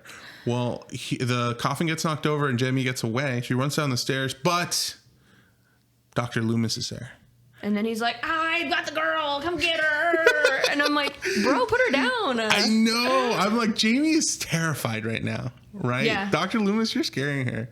And I don't think he cares, but because he I wonder how that was like, what that scene was like for her to film with Donald Pleasance, because one, Donald Pleasance is iconic and amazing, and then also like to be like thrown around like that, like I can only imagine. No, for sure. Well, he kind of lures Michael with the bait of Jamie into this room. I don't know if it's a basement or just some hallway, but once he gets in there, he pulls something to drop like a metal fish net kind of thing, a metal net. Chains. Yeah. Chain net. And, you know, he's kind of wrestling with it a bit. Meanwhile, Loomis pulls out a gun with tranquilizer. Back to the swamp roots. And pulls out the tranquilizer and hits him a few times with the tranquilizer darts. I think 4 times. Yeah. But that's not enough to get Michael. I shot him 4 times with the tranquilizer dart. Well, what they didn't know is Michael's one true weakness, and that's a 2x4. So he picks up the 2x4. He picks up the 2x4 and starts slamming He's like, it into. no splinters. Yeah, and supposedly that's enough to subdue him. However, he also loses the last bit of his will of what's keeping him going during this, and falls over Michael, presumably dead. Which bothers me. Stupid. It bothers me. I will get into. It's a cheap ass ending. It's cheap. I will get into why this scene with Donald Pleasance and Sam Loomis bothers me so much during like my final like review of it. Mm-hmm. But just know that I don't like it. And then we get a comedically like. To me it's funny. It's very Saw. You get to see Michael Myers in a jail cell. Because he's been caught now, right? Mm-hmm. And he's all like... And he's wearing his fucking mask. They let him keep his mask in the jail cell. That made no sense to me. Bro, that's evidence. Take it off. Keep it in a bag. Put him in the orange jumpsuit. That would have been funny if they put an orange jumpsuit on him but kept the mask on. The mask? That'd be so stupid. What are they doing? I don't understand. That would have been actually very funny. And they bring Jamie along to watch him in the cell. That's like, so... Yeah, it's just like a bunch of adult cops that she's never met before, like, and they just brought her along, and they're just like, here's your uncle, the perpetrator, the guy who killed all these guys. Everybody you know and love. Are you happy to see him behind bars? Yeah, that's so messed up. 8 years old. It's so stupid to me. It's so dumb. And you know, they take her, okay, well, Jamie, you're going to go home now. Shit, I don't know if she should go home. What is home? Who's she going to go to? Right. But...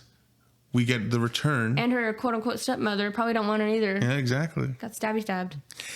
But then we get the return of what you call the steel-toed boot man. Yeah, steel-toed boot man. And I don't know what happens. All we hear a lot of blasting, a lot of bap bap bap. And when Jamie goes back inside the police department, everybody's dead. This makes me think of Saw so bad. Everybody's dead. The cell that he was in is almost like pulled open. I think things might even be on fire. Yeah, and they are. Yeah, the blew it up. bars are on fire. And then the movie ends with like her moaning. And she's like, "No, he got out," or something literally something like that. And then that's it. That's the end. Yeah, that's the end of the movie. That's Halloween 5. That's Halloween 5.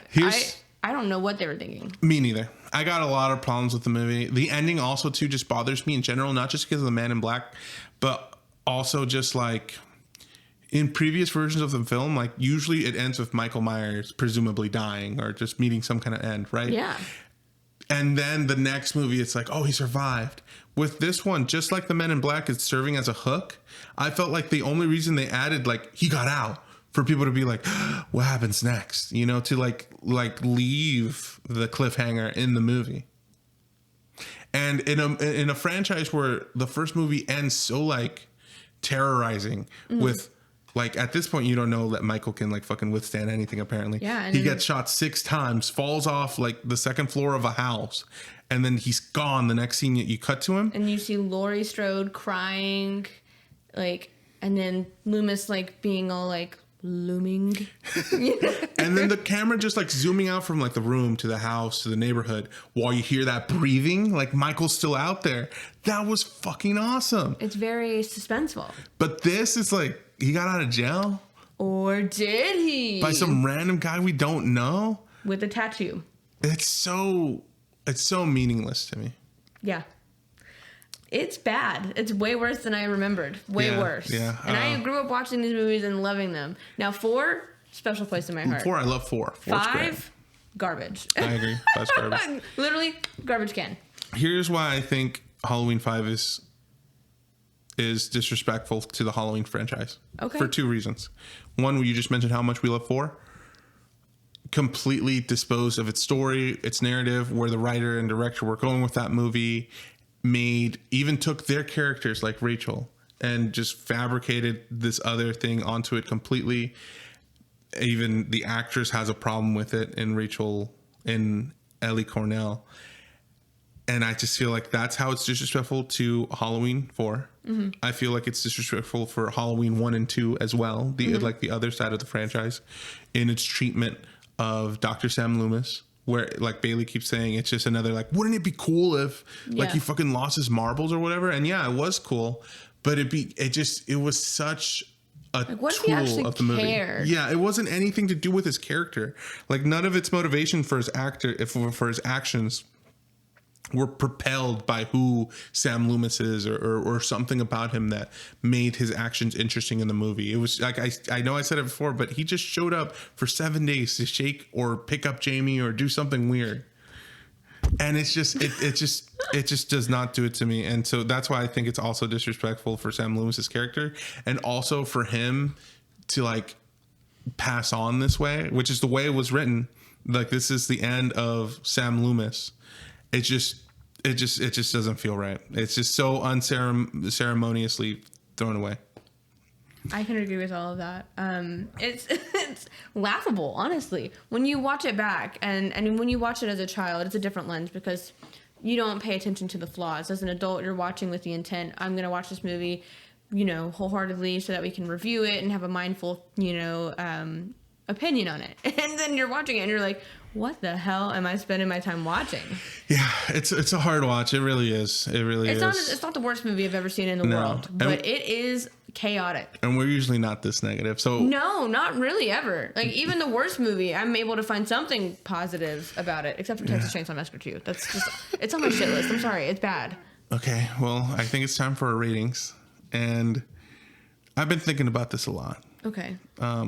And I'm bouncing between 2 numbers that I'm not too sure about. Before, I had the higher one, but after talking about it today, I think I'm going to go with the lower one. I give Halloween 5, The Revenge of Michael Myers, a 3. That's low. It's low. That is really low. It's low. That might be the lowest you've ever ranked anything. I think you're right. And I think so much of it has to do with that disrespect, like I said. That, like, just blatant, like, oh, who cares about the past ones? I'm going to do this. We'll just leave it for the next crew. Oh, man. Like, Easy. past and future, you know? So. You know what? I can agree. Do you want to delve more into that, or are you kind of done with that? I think I've said my piece. Okay. So here's my issue. I will say the things that it does well. I love that we get this intense chase scene, similar to how we get the intense roof scene. That was a lot. And while it is very intense to watch, you know, I love how she's like basically looping the killer. Dead by Daylight vibes. Yeah. Love it. And then he crashes his car. It's like, ooh, you got him. You looped him.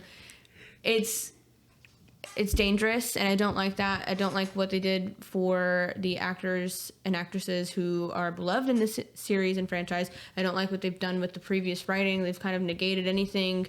They went and turned it into like a telekinetic mind power type of thing. When did that happen? Now Jamie's having seizures because she's connected as one with Michael. We didn't get that before. Like, when did this happen? Yeah. When did this develop? Did it happen when she killed her, or not killed, but when she stabbed her, you know, adopted mother? Like, I'm just confused as the story. Like, there's no cohesive piece. It's kind of like people are trying to make the puzzle pieces fit on a puzzle that don't fit. You're like, this piece goes there. I know it goes there, but you're wrong, babe. Yeah. You're wrong. And I mean, Tina, I don't care enough about her to really care about what happens. We got a lot of like background on the other characters in the Halloween 4, and we just don't care about any of these characters in this movie. It's like, oh, okay, character development, what's that? We don't know. And I mean, we don't know what happens to Billy. I love Billy. I want Billy to survive. He's a cutie. He's a cute, like loving child, and he just cares about Jamie's well-being. He's a great friend, and I love it. Dr. Loomis off the rails. What are you doing? I think that's really, really disrespectful to his character progression, because obviously he wants to prevent the horror that Michael Myers puts on people. Also, I love how dramatic Michael Myers is in this movie. He's way more dramatic. So there's some positives, some negatives. So does it balance itself out? That's why, I mean, but I also have the nostalgia. So it's really hard because there's things that it does well with the costuming. The costume is beautiful. Other than the mask is horrid. So that's one thing. It's like for every positive, there's a lot of negatives. Yeah. So it's really tough because it's really like a tug of war mentally for me, because I grew up loving it. And did it hold the same vibe for me as an adult? No. But is it the worst thing I've ever seen? No. So for me, I'm going to go with like a 5. Because generally, overall, I did enjoy my watch. Was it good? No. Was it the worst? No. I think the acting was fine. I think everyone did a great job with the acting, and with what we got, that's the best that we got. I will say that actually I'm going to dock a point. I'm going to dock a point for 4. So I'm going to say 4 out of 10 for the steel-toed man. The steel-toed man, he wasn't needed. And also we get this like runic symbol that gets no explanation, no exposition, no story. We're just leaving that up to the next writers. It's so rude. It's just like a badly crafted movie. A badly crafted movie, and there was no passion in it. You could feel that there was no passion. It was just a cash grab, and it was kind of disrespectful to the viewers as well, because people who love the franchise probably ventured out to see it and were like, what was that? People cheered during the premiere when Tina died. I get it. During the premiere. I don't want to be sensible if I don't have to or whatever. Like, shut up. Yeah, that's rough. That's some rough rankings. We usually don't score that low, but I mean that must say something. So our new rankings for the franchise are number 1, Halloween 4, number 2, Halloween 3, Halloween 2, and number 4, Halloween 5. And Bottom of the barrel. I stand by it. Yeah, me too. Bailey, what do you rank the movie? I'm gonna give it a 2. Ooh. Yeah, I know. I'm already lower on the scale than all of you. But I'm going to give it a 2. Tina is like one of the only redeeming factors for me, and I solely think that is the actress and nothing to do with the writers and the director. I'm sorry. Yeah, I love Tina. I actually do love Tina. It's just the way she's utilized in the movie. I just does not mesh with her. Exactly. And like, everything that we complained about, it's just a ridiculous kind of a movie. And it's like, Frank, you talked about earlier how like sometimes things are so bad that they're good and they're enjoyable. This is not that. This is so bad that it's awful, in my opinion. And I find it very hard to believe that any other movie in the Halloween franchise is worse than this. I'm gonna be real. We'll see. I get to find out.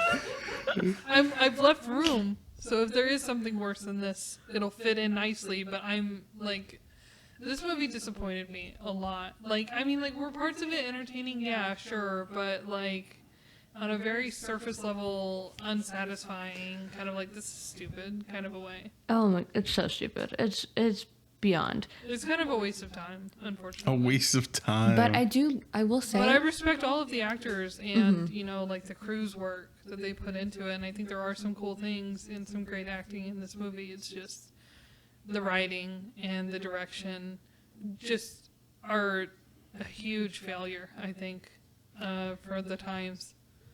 Yeah. It's really bad. I'll save my thoughts for the next one because we'll be watching Halloween 6, The Curse of Michael Myers, next week, and I'm excited to see your reaction for that one because yay! I'm so enthused. So this one came 6 years after 5. Is that right? The next one, yeah. Wow. Well, let's see if those 6 years helped. I'm excited to see your reaction because there's some pleasant surprises, but also some interesting. I will say that it's very 2000s. Very 2000s. I'm up for that. I am okay with a very 2000s movie so long as it understands what it is. This movie did not understand what it was. And it didn't care. This one did not understand the assignment whatsoever. Ugh. Okay. Worse than I remembered. The last thing I want to leave off before we end the episode is I would love to show you guys the footage of, like, you know, the crew and the cast at the hotel for a bit. We had taken over the hotel we were at. We took offices there, we took rooms there. You're on location with a fistful of money, and the whole place is dry on Sunday because it's a Mormon state. So we got in our partying when we could.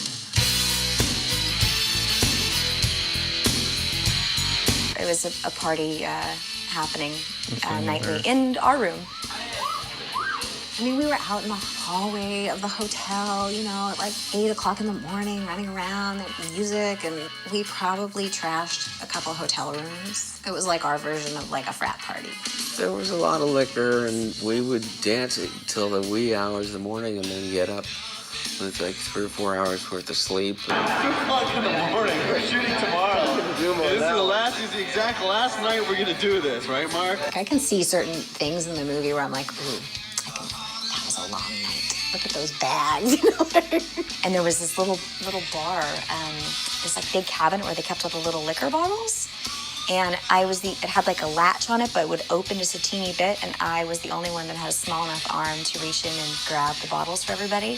And we would party in my room. So I was one of the gang.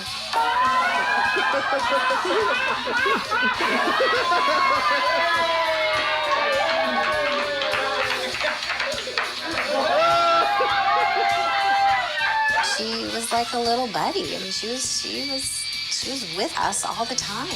A lot of dancing, a lot of crazy music, a lot of people hooking up with each other, and I'll leave names out of it. And hopefully that spirit of genuine care for each other and the fun that we had making the movie, hopefully that comes across in the film as well.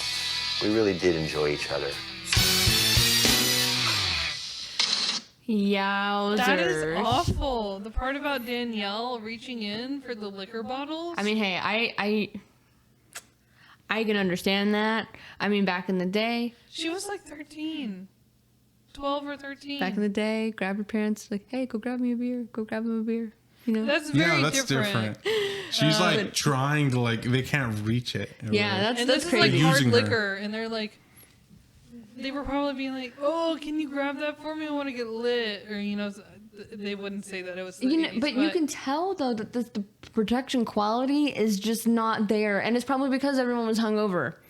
I mean, I think that was definitely. I mean, they saw that clip of that was actually the person that was showing the clock.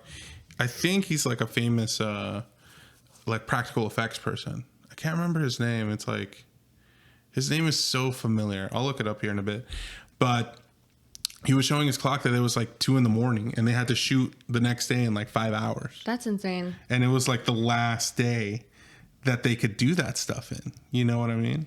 That is just insane. And especially, where were her parents? Genuinely. That's what I'm saying. I'm looking at all that footage, and she's hanging out like at the hotel room doing all this stuff. Yet again, another thing though, kind of going back to like the time periods that we've talked about, where that would have, it's not okay at all, but that was more acceptable then versus now. That would not ever happen on a set.